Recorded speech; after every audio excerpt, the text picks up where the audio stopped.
Police say they're not investigating this as a crime just yet. Their first priority is to find mom and make sure she's okay. It is most definitely a party that is well underway here at Rory Dolan's. Forget about the fact that it's only 11:30. The store is open today, but despite that, the gate remains closed. Truly something to be seen. The fact that it's receded already is incredible.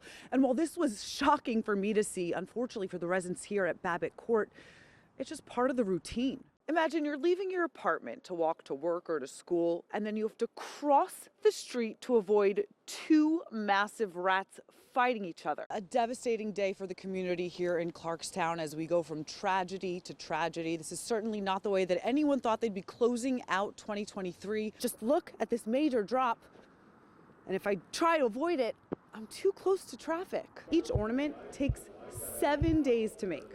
7 days. We're headed up north to Rockland and we're just, see what I mean? The wind, it's really bad.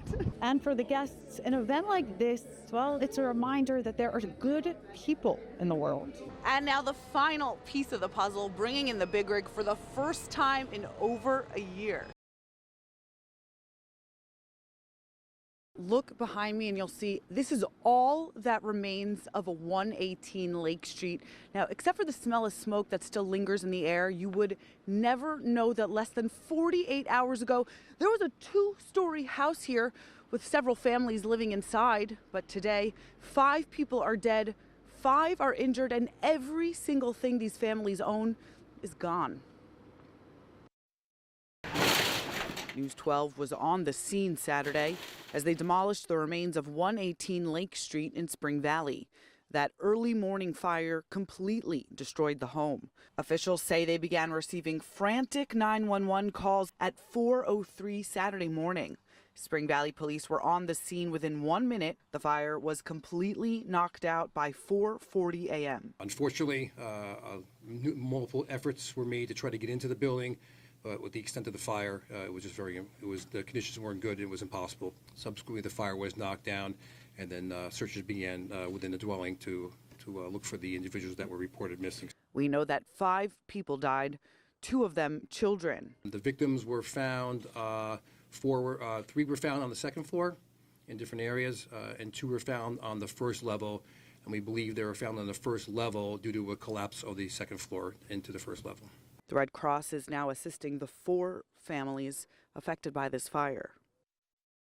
Now we know, as is often the case here in Spring Valley, that there were multiple building code violations at this residence. One of them was that there were no smoke detectors. However, a subsequent search determined that that issue had been resolved and there were smoke detectors at the home.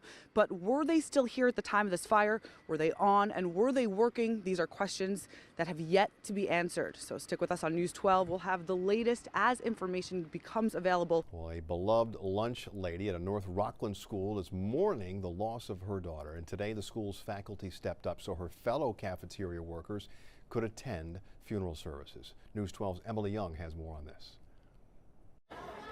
It's a regular lunch period here at Fieldstone Middle School in North Rockland. Pizza Friday. Nothing special until you realize who's serving it. Hi, does anybody want salad? The teachers. What would you like, sweetie? They're giving up their prep and their lunch to be here and serve the students. They're serving lunch so that the cafeteria staff can go support one of their own on a day she needs it the most. Sheila Furman has been a familiar and comforting face in the cafeteria for more than 20 years. Her daughter passed away last week from cancer. You would never know that she was carrying this heavy burden with her.